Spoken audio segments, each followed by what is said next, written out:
1 day is all it took. One singular day. This has to be a world record for the fastest Wuthering Waves controversy in wuwa history. Now, if you guys have not been checking your Twitters recently, then let me fill you in onto what absolute joke is going on today. In under 24 hours, we have had yet even more slander on the Wuthering Waves name. Now, what I'm referring to is this tweet on the screen right here. Now, I will go through it in detail, but as you can see, it's the image of Chisa saying, "Thank you, Senpai," and the person posted it saying, "Are we surprised?" Definitely in reference to the whole wuwa, harem, slop, romance, bait, blah, blah, blah narrative that these people on Twitter like to run with. And of course, if you can see from their @ it says Ryothus or Riveslays or whatever, you know, Rivesley from Genshin. So you can already tell that we know what we're in for here. It's funny because on Twitter, this is all I've been saying.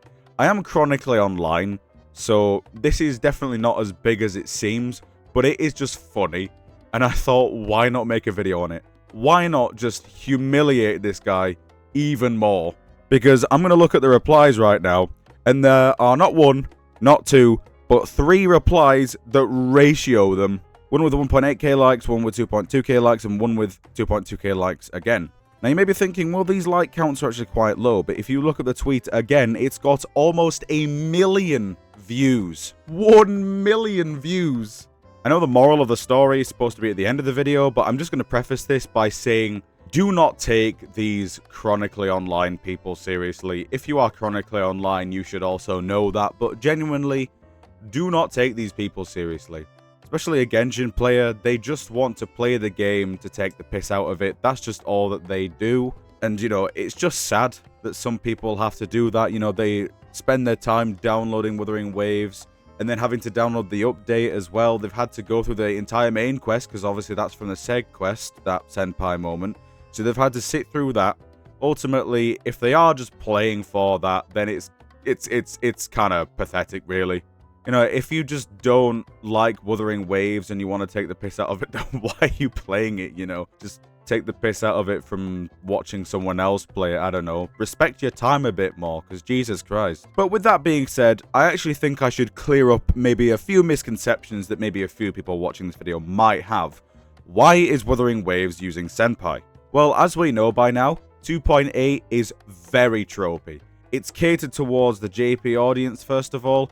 It's very, very cliche and tropey in that regards. Chisa is literally a Japanese schoolgirl.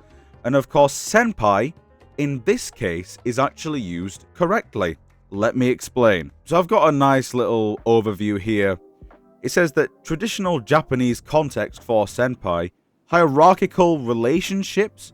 The term is used to show respect to an upperclassman, a senior colleague or mentor. The counterpart is Kohai, aka junior. And of course, this is true because Rover is older.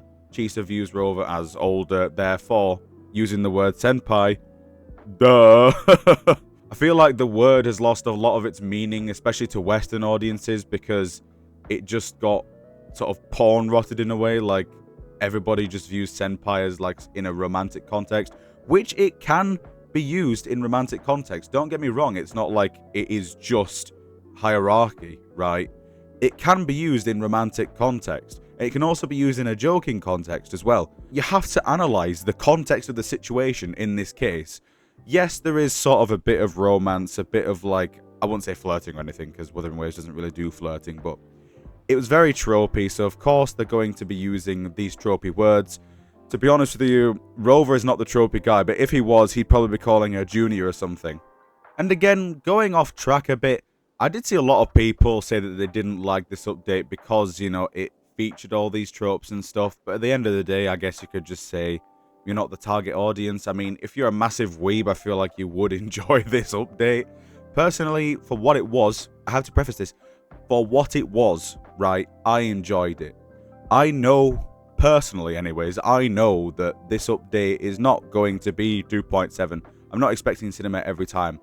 I enjoy the stories for what they are, right? I don't have a preferred story. well, I kind of do, in that of like the grandiose endgame cinema stuff, but I also prefer other stories like Slice of Life and stuff like Groundhog Day, thought-provoking stuff, psychological horror. I'm a fan of many, many different genres, and I can appreciate them for what they are, because I think it'd be unfair to compare, like, say, this quest to 2.7 and give it a rating relative to 2.7, because I'm seeing people give it like 2s and 5s, which is fair enough, right? At the end of the day, it's your preference. But I feel like if you're giving it a 2 or a 5 or whatever, because of what 2.7 was, I feel like that is completely unfair.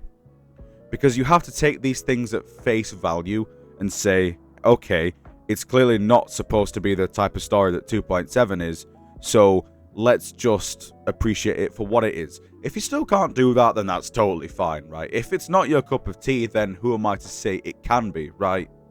But also, if you're a Genshin fan and Wuthering Waves is not your cup of tea, and you play Wuthering Waves purely to get hit tweets out of it, you are pathetic. And that's being serious. This is the first time I'm being serious in this video. If you actually play like an opposite game or like a rival thing to just take the piss out of it, you know, wasting your time on it, you are pathetic. Genuinely. It's like me playing Genshin. I've never touched Genshin, by the way. I have not even touched it. Does that invalidate some of my criticisms? Maybe, you could say that, but at the end of the day, a game's a game. You should be able to look at the features in it and deem whether it is good or not, objectively. Like, I've not played the Black Ops 7 campaign, and I know that it's absolutely terrible because of what I've seen. So when you sit there for hours on end playing a rival game, quote-unquote rival game, and you do it just to take the piss or try and get hit tweets, genuinely, please do better in life. Please do better, because we could all benefit from people that actually use their time proactively rather than wasting hours on trying to tear things down. But again, the moral of the story is, you just do not take people like this seriously. You just don't, because why should you, right? Their opinions shouldn't matter to you, and they don't matter to me. And if they matter to you, then don't let it. Honestly, it's totally fine. At the end of the day, the best way to play Wuthering Waves is just not to have Twitter installed. Because you see shit like that, and it just ruins your experience of just gacha. And the same goes for Genshin, same goes for Star Rail, honestly. If you play a gacha game, just do not go online, or on Twitter anyways. YouTube is a lot better, but just don't go on Twitter. Unless you play Zenless, because you're just going to get very weird tier lists and how much milk can certain characters produce. It's very weird over there. But anyways, yeah, thank you all so much for coming to this video. What do you guys think of this absolute hilarious situation? And yes, I'll see you on the next video. Goodbye for now.